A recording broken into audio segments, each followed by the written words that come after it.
Welcome to the Fierce Kind Mama of Multiples podcast. This podcast is for anyone raising multiples, twins, triplets, or more. I speak to inspiring parents of multiples who have healed from unexpected pregnancies and birthing experiences and who candidly share the highs and lows of raising multiples. I also speak to the professionals that work with multiple birth families. Together, we cover the practicalities of raising more than one baby at a time, as well as enhancing the emotional well-being of caregivers and children alike. Come join us as we laugh, cry, and share our personal and professional wisdom on all things multiples. I'm your host, Dr. Christina Kavetsa, and I am a fierce, kind mama of multiples. On today's episode, I'm joined by Alex Weehuizen. Alex is a parenting mentor, postpartum doula, qualified early childhood teacher, and mother to twins. She is passionate about respectful and responsive care for both parents and their children. Her challenging perinatal experiences inspired her to establish Precious Beginnings, a 10-week postpartum and parenting program centered around conversations. Precious Beginnings' vision is to support parents so that they can connect with other parents in the same season of life and grow in their parenting confidence. In this episode, Alex talks about her experience of miscarriage, twin-to-twin transfusion syndrome, and postpartum anxiety. I know that this topic can be distressing to some listeners, so there are some links in the podcast show notes to services in Australia for those that may need support around pregnancy loss. I hope you enjoy this episode. So I'd love to welcome on today's episode, Alex Weehuizen. Alex, I hope I haven't butchered your surname. No, okay, thanks. Perfect. Well done. Okay, great to have you here. Actually, Alex and I have recently connected through a motherhood sociology studies course that we're doing. And so it's lovely to see you. I also follow Alex on Instagram, and she just puts out the most amazing content. So if you're not following her already, we'll have that in the podcast show notes for you, but definitely I would encourage you to check her out.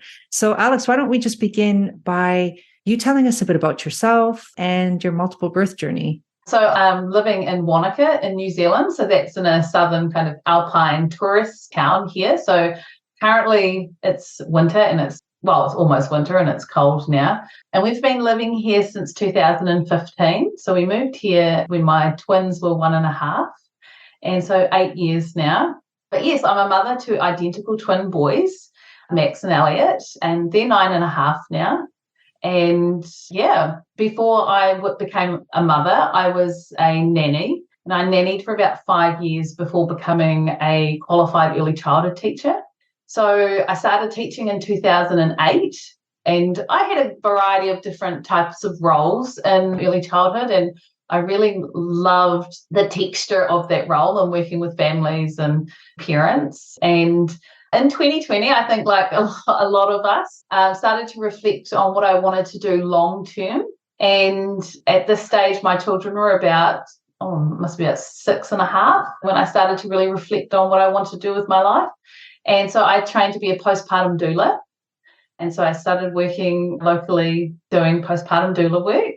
But it was at that time I also, after reflecting on my own journey and through the training of becoming a postpartum doula, I decided that it was time to create a postpartum and parenting program for my local community because there didn't appear to be a program to support parents in that early transition into parenting, one that supported them with information about their child's development so that they could make informed and empowered choices about how they wanted to interact with their children, but also one that really opens up about the challenges of becoming a new parent. For many people, it's not a smooth transition. And so I feel really passionate about having like real and authentic conversations about that.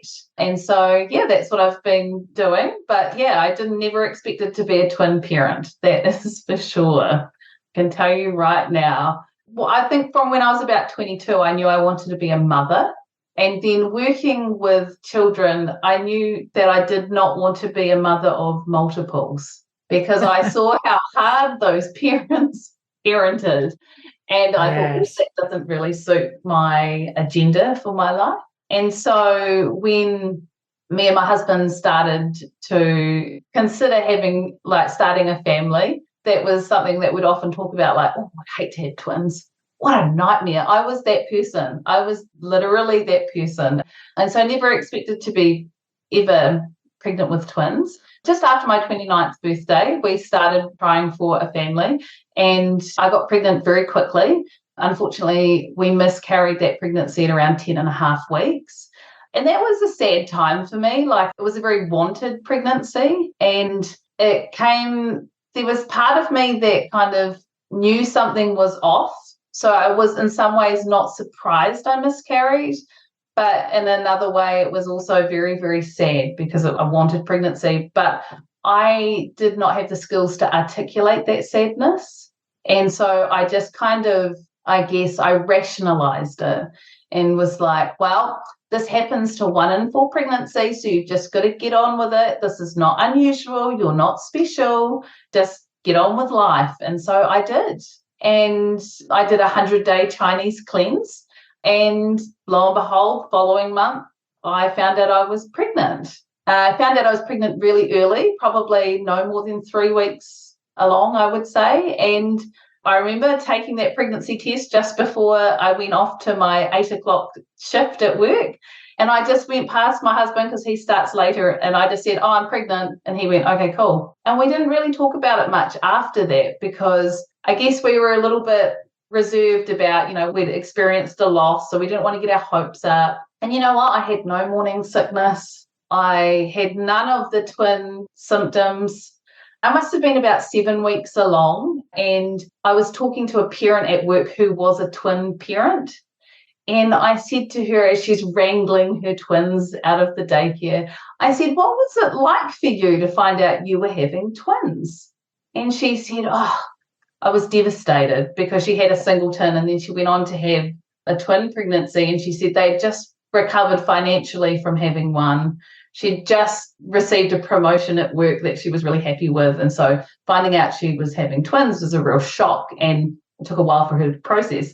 And then she said to me, and then it all made sense, because, I had terrible morning sickness and the first trimester was horrific. In my head, I went, I don't have any of those symptoms. I cannot be pregnant with twins. So I went home and said to my husband, oh, guess what? We won't be having twins because we don't have any of these symptoms. And we high-fived and we laughed and we got on with our life.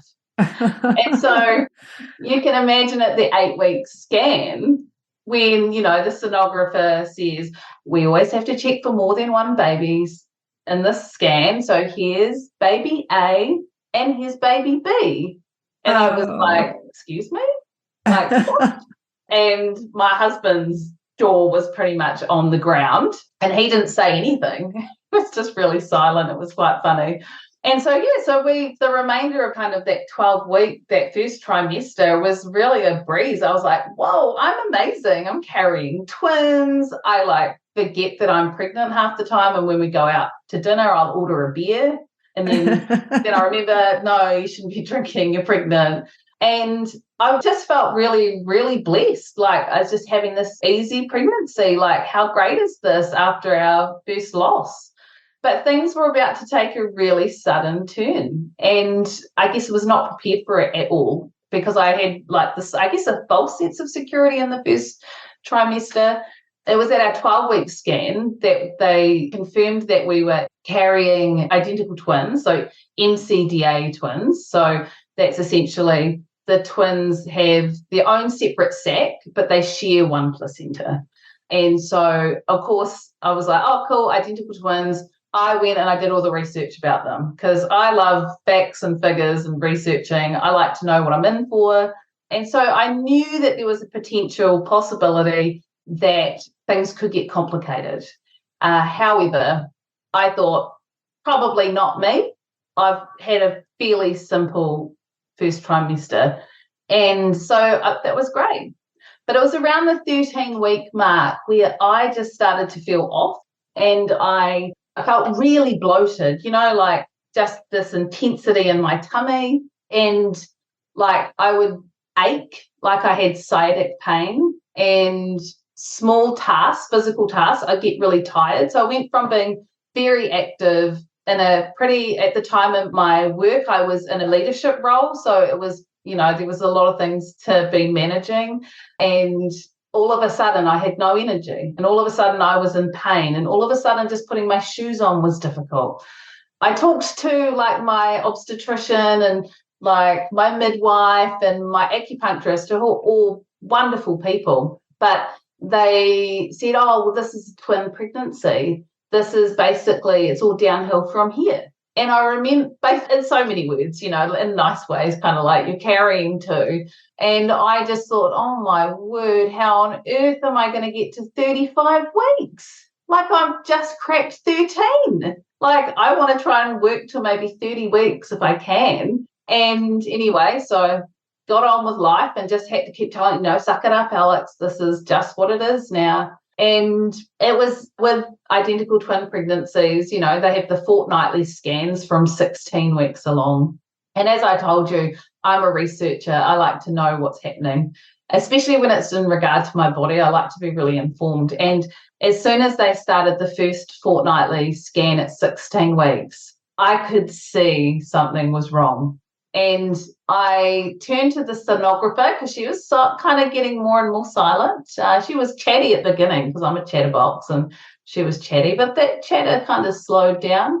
And she started scanning and I could see there was a fluid discrepancy. That was very clear on the scan. So it was actually visible to you, like you could see it on that. Yeah, right. Yeah. Okay. And perhaps because I was already quite informed before the scan, like I had gone down a rabbit hole online. And so I turned to her and I said, I have twin-to-twin transfusion syndrome, don't I? And she said, I cannot tell you anything, but you cannot leave this hospital until you see an obstetrician. Oh, and wow. This was on my lunch break too. I was meant to be back at work. And so I had the scan and then went and waited for an obstetrician. And obviously the public health system, you're waiting 2 or 3 hours. And at this appointment, they just looked at me and said, we're really sorry, but their condition is dire. It's unlikely they will survive. So at 16 weeks along, we were already at stage 2 of twin-to-twin transfusion syndrome. And there's 5 stages of twin-to-twin transfusion syndrome. Stage 1 is a fluid discordance. Stage 2 is where there's not a visible bladder on either one or two of the twins. And then there's like the fluids, there's different levels of the fluids. One of my babies was basically stuck. What they essentially say is shrink-wrapped within the uterus. So he wasn't creating any amniotic fluid. And the other twin was creating too much amniotic fluid and his organs were all working too hard. So it's basically what happens with twin-to-twin transfusion syndrome is that the blood flow between both babies is inconsistent. So one is too much blood creates too much fluid and the organs work really hard, and the other one doesn't get much blood, doesn't create much amniotic fluid, and the organs start to shut down. So we were already at stage 2 at 16 weeks. And from my research, it seems as though many people stay at stage 1 for a couple of weeks. But once you progress from stage 2, it can progress within hours. Like it can progress very, very quickly. And left untreated, the mortality rates are around like 98%. So it's really like quite stark. Yeah, absolutely. So it's pretty wild. So you can imagine going from a really easy trimester, the first trimester, to then all of a sudden like, whoa, this is not what we expected, to be told that it's unlikely these guys are going to survive. We live in New Zealand. This was almost 10 years ago now. There was only one person in New Zealand at the time that treated twin-to-twin, and they happened to be out of the country. Oh, gosh. So I was basically sent home at the 16-week appointment, and I was told to wait it out. And you could read between the lines, but it kind of sounded like they were saying, just wait to miscarry. A few days later, I started to feel really off again, and so I insisted on seeing another obstetrician. And when I got to that appointment, they said, look, you've been given a terrible diagnosis. So I'd wanted to see the obstetrician because I had really itchy hands and itchy feet, and I couldn't sleep, and I'd lost my appetite, and just really not like me. And they just told me that it was psychosomatic, and that I should go home, and they gave me some sleeping pills. Just as I was leaving the appointment, they said, "Oh, have we done blood tests on you?" And I said, "No." They hadn't done urine samples on me. And gave them my urine sample. They said, "Well, we can tell what's wrong with you. You're not drinking water." And which was absolutely not right, because my urine was basically brown. And a few days later, results came back to say that I had quite an advanced case of ICP, which is intrahepatic cholestasis of pregnancy, which is a hormonal liver condition where basically your body isn't processing your liver bile properly. Okay.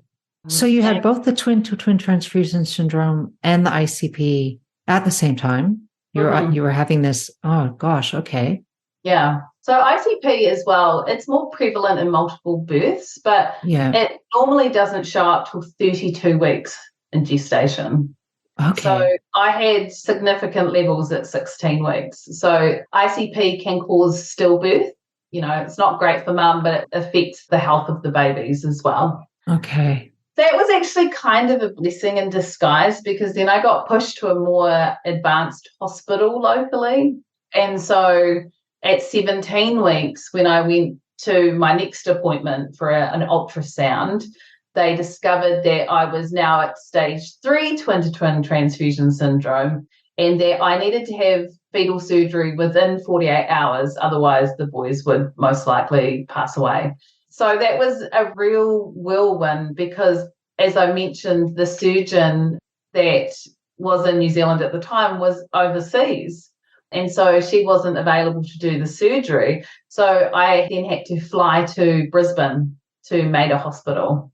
Okay, and right. The complication there is that my husband and I, because we were wanting to start a family, our passports expired, and we decided not to renew them because we were going to have a family and we wouldn't have money for travel. Oh, no. So how did you get to Australia? So that night, we had like a 3 p.m. appointment with our NFM team. So as soon as they told us that, we went straight to the emergency passport office, and we spent about 7 hours there getting emergency passports. And they were just so incredible. I've got to say that they were just so helpful. I was very, very fortunate. And in New Zealand, so if there's surgery, the hospitals organise all your travel. So they do all the communications between hospitals, and then because we have an agreement with Australia, the hospital, contacts whatever hospital that the patient needs treatment in. So it was very streamlined. Basically, we just had to turn up to the airport and get on a plane. And so that started our little, a baby moon over to Brisbane. And we went and met the team at Mater Hospital, and what an incredible hospital. Just, I was coming from a place of oh my gosh, this is horrific, such a stressful place to be personally. And then to get to a hospital like that, where everyone was so calm, and everyone was so oh, we see twin-to-twin all the time. This is easy. They just, although maybe it wasn't easy, but they made it out like it wasn't a stressful situation. And they gave us a lot of hope, where in New Zealand, I didn't feel that sense of hope. So I feel very, very blessed that we were able to go to Brisbane, because we had incredible care. I can still remember the operating room. I can still remember some of the dialogue that we had, and I could hear the lasers. I could hear the different things that were happening. So there was that sort of connection. I was glad to be awake, because it made me feel like I was there. I was connected to what was happening. It wasn't this out-of-body experience. So so we had the surgery in recovery. My husband came and sat with me, and just the relief of seeing him, it was just out of this world, and just knowing that he was there. And then we had to wait for 24 hours and before we could have our scan to see if the babies had survived the surgery. And they said the first 24 hours is the most dangerous, that's when anything could really happen. And if the baby survived the first 24 hours, then that was a really positive sign. So you can imagine the following day, waiting for the scan and being oh my gosh, what are they going to find? And so they did the scan and they saw 2 heartbeats, which was incredible.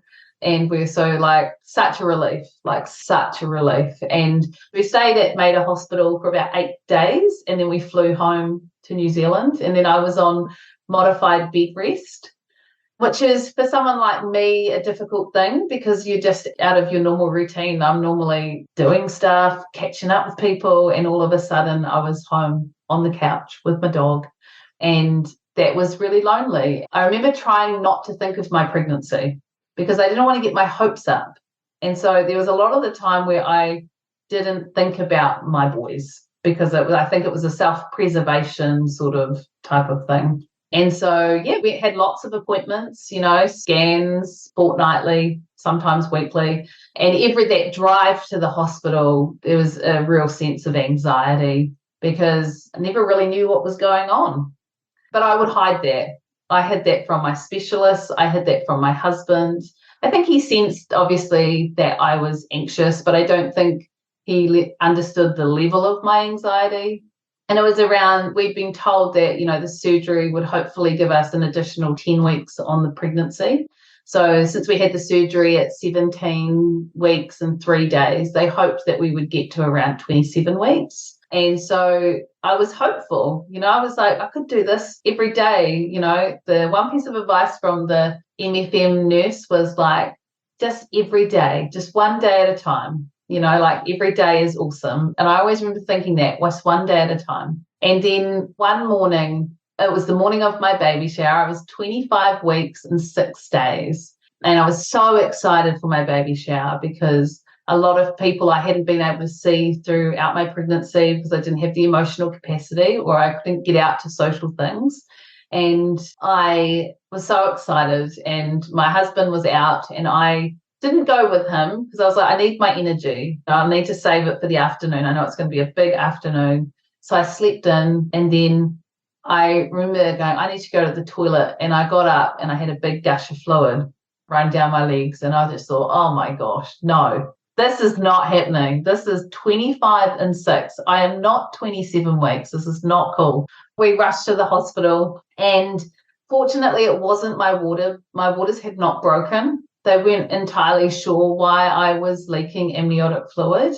And it was later discovered that they think it's kind of theorized that it may have been a hind water leak, which is basically maybe there was a leak higher up in the uterus. Maybe the baby blocked it or something filled the gap. It's kind of rare. I've tried to research hind water leaks and I haven't found a lot of information about it, but I was like, cool, as long as it's not the waters breaking. But it was at that time as well that I, at the hospital, I blacked out at the hospital. And that was a really scary time because I woke up and there was people jabbing lines in me and telling me to breathe and kind of not resuscitating me, but kind of getting me back to, I guess, reality. I don't know what really happened, but it turned out that my heart rate was very erratic. And from that point, I was diagnosed with tachycardia of pregnancy. And so for the remainder of my pregnancy, my heart rate was about 160 beats a minute. And so very fast. Wow. Yeah. Wow. Yeah. So they monitored me for that. So my waters actually broke at about 28 and 6. And that was I remember that day I saw some fluid come out and I was like, no, this isn't happening. I went to bed and I was like, I'm just going to ignore this. This isn't happening. I was in total denial. I had a sleep for about 3 hours. I woke up and my husband he was working from home at the time and he came in and he was like, how you doing? And I was like, oh, I'm good, I'm fine, I'm fine. Eventually I said to him, oh, I think there's some weird fluid. And he was like, get in the car, we're going into the hospital. Obviously it wasn't a big gush of fluid, but when we got to the hospital, they were like, yeah, your waters have broken. And that's huge sadness just washed over me then when they were giving me the steroid injections and just kind of this is it. It's going to happen. It's going to happen any time now. Obviously very thankful that we got past 10 weeks post-surgery, but also very sad. And then I was in hospital. I was 30. I had been an inpatient for about a week to 10 days. And then I had just said goodnight to my husband. He'd come over for a visit and he'd just left the hospital. and I went to the toilet and I had an antepartum hemorrhage, and I lost about 700 mils of blood, and I was then rushed down to delivery suite. But I was 3 days in the delivery suite, and then finally it was time. And one of my nurses came in, and she was one of those really cool nurses that will like take the edge off a stressful situation. So she knew that I liked a bit of a joke, and she came in and she was like, "Oh, Alex, I've never seen you look so good and refreshed." And, making a jest of it. And she said, "Oh, how have you been? Like, have you noticed any contractions or anything?" And I said, I was so disconnected from my body at the time. I just like, I don't know, but the machine's going a bit wild. And she looked at the machine and she went, "I'm going to go and get your doctor." And so the doctor came in and they checked, and they're like, "Alex, you're in labor. You're 1.5 centimeters dilated. Like, you're having these babies tonight." And I was so happy. I was so excited to get the children out of me. I just felt like my womb was unsafe. I felt like so many things had happened that I just wanted them to be out where invisible, and then somebody else's problem, right? Like, no longer my responsibility. And, they had warned me, when they prep you for the surgery, the C-section, they had said, just be aware that it's unlikely your babies are going to cry because they're so premature. I was 30 weeks and 3 days at the time. And so in my head, I was like, okay, have low expectations, because if you get too high expectations, you're further to fall in disappointment. And so it was just the whole C-section was a lovely experience for me, just a beautiful team around me. The words that were spoken around me were really powerful and just positive and excited. There wasn't a sense of dread or fear or emergency. And they pulled out my first baby, Max, and the head obstetrician said, "Alex, they're perfect. They are absolutely perfect." And so for me, as a mother that had gone through a pregnancy where everything was not perfect, the power of those words changed my whole experience, to see them as just perfect little beings. And they did cry, and they screamed, and they cried. And it was like it was just, I don't know, like just beautiful. And, even thinking about it was just like full of goosebumps and lovely memories. So I've got goosebumps listening to you. Yeah. Oh. Yeah, absolutely. Like, it's such a remarkable story.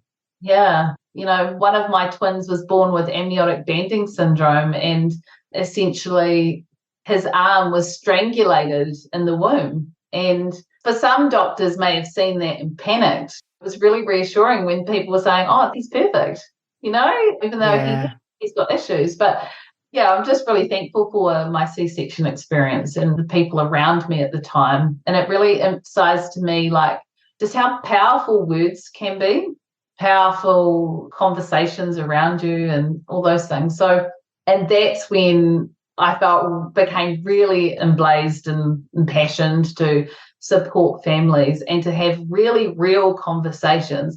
I spent like probably the first 5 years of my parenting journey not talking about how I was actually feeling, how I was actually challenged.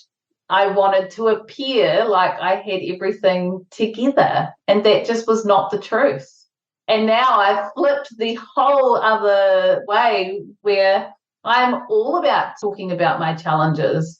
I'm all about talking about things that I don't like about parenting. I love my children like you would not believe. And I often call myself like the fierce lioness mother, like I would die for those kids. But there are elements of mothering that I find incredibly difficult. And now I love talking about it, because I didn't have somebody around me talking about the ups and downs of parenting. Yeah. And so I feel like we need to create a culture where we can have real conversations, where we can really celebrate the successes and the triumphs of parenting, because it's incredible to be a parent. And I'm so thankful for the honor to be able to have children and to raise my little men. But also it is, on the other hand, very challenging. So I'm all about that now in everything that I do with my work. And I feel really privileged to have those conversations with parents. And it's really great when I know that people reach out to me because they know they can have that conversation with me and they're not going to be judged. Hi there, fierce kind mama. Are you expecting multiples and wondering how you're going to cope when the babies arrive? Or do you already have multiples at home and wonder, will this ever get easier? First of all, let me say loud and clear, I get it. Feeling overwhelmed in motherhood is really common, and us mothers of multiples are particularly prone to feeling sometimes like it's all too much. I know for myself that becoming a first-time mother to twins at the age of 40 was a huge adjustment physically and psychologically. So I've taken my years of training in mental health and my experience coaching mothers of multiples and put together a guide with my 5 top tips for overcoming overwhelm as a multiple birth parent. This guide is free, of course, and it doesn't matter what age multiples you have. You may be pregnant, or your multiples might have already left home. The principles apply to all parents of multiples. And because I know you're short on time, I've broken down the tips into easy-to-read chunks that you can begin implementing straight away. You can get your free copy now by signing up at my website, fiercekindmama.com. And I've been sitting here listening to you, and people obviously can't see me right now, but I've just been nodding along and soaking up everything that you've been saying, because your story and your experience, I mean, it's remarkable. There's so many twists and turns in what happened. And of course, people listening to this will say how wonderful it is that your baby survived and everyone's okay. But there's obviously this legacy, right? That experience has left on you, and how much it has changed you and guided, I guess, the direction that you now have gone in terms of your career. I've grown up with a very fierce mother, I guess. My mother is very academic and she's very clever. And she always would say things to me like, God never wastes a situation. And so whenever I have a challenge in my life, I always think, this is not going to be wasted. Like, I knew at some point my experiences perinatally and my experiences as a nanny and an early childhood teacher was somehow going to marry up. And I knew that probably when my kids were about 3.5, but I didn't know how at that point. And I saw something on Instagram recently, a lady talking about how they think matrescence and that early postpartum actually finishes at around 7. Once a lot of mothers will actually get a lot of clarity and the fog lifts. And I was watching that going, oh my gosh, that was me. Like, it was closer to probably 6.5, 7, when I really had a strong understanding about what I wanted to do and how I wanted to support parents. And it has come with, a bit of imposter syndrome here and there. And I just push it aside now because I'm like, I think where there's a will, there's a way. And I think experiences, and both professionally and personally, have come to a kind of a beautiful kind of marriage together. So, yeah, I feel very thankful that I've been able to create Precious Beginnings, which is the 10-week program which I run here in Wanaka. And I think so far we've had about 150 families through the program. Wonderful.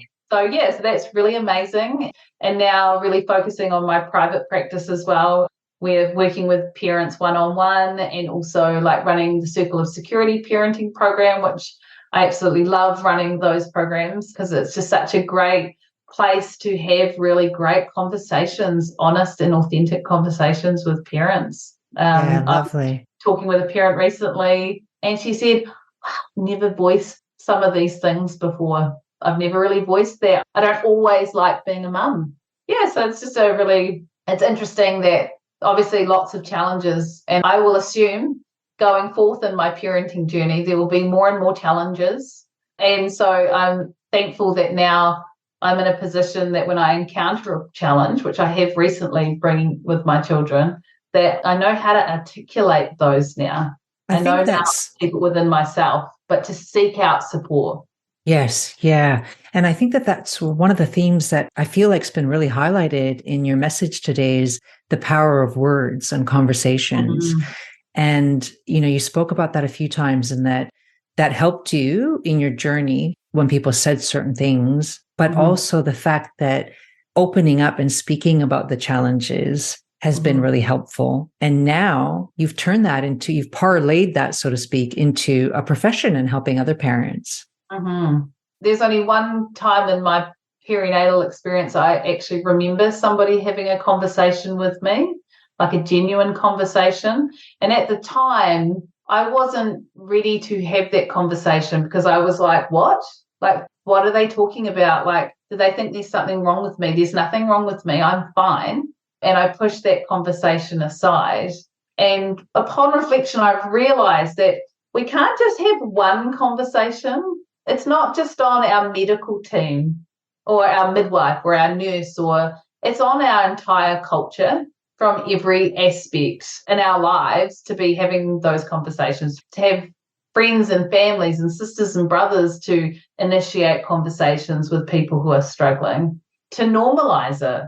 So, I think it was until I had probably maybe 10 conversations, then I realized, oh, this is actually something that people should be talking about. Yeah. Yeah. I love that. I totally agree with everything you're saying there. And I wonder, with your experience, what would you, maybe if we end the conversation talking about this, which is around, what advice would you give other multiple birth parents on their journey? Some of the lessons that you've learned that might help people along their way. Well, I went into my twin pregnancy like, oh my gosh, I'm having twins. Like, what? And soon it moved into like, oh, I'm so excited. I get to raise 2 babies. Like, this is going to be cool. And first, I would say, feel the excitement. Life is full of worries, like we can get really fixated on the little things, like what kind of pushchair you're going to get, and like, will you have enough clothes, and all these things. And sometimes that can dull our excitement for actually these little people. I think it's if we focus on that, it's such an honor to be somebody's parent. Like, that is, I just think it's so cool. I mean, I love being a mum. If you are experiencing the worry, get it out, like, find that support.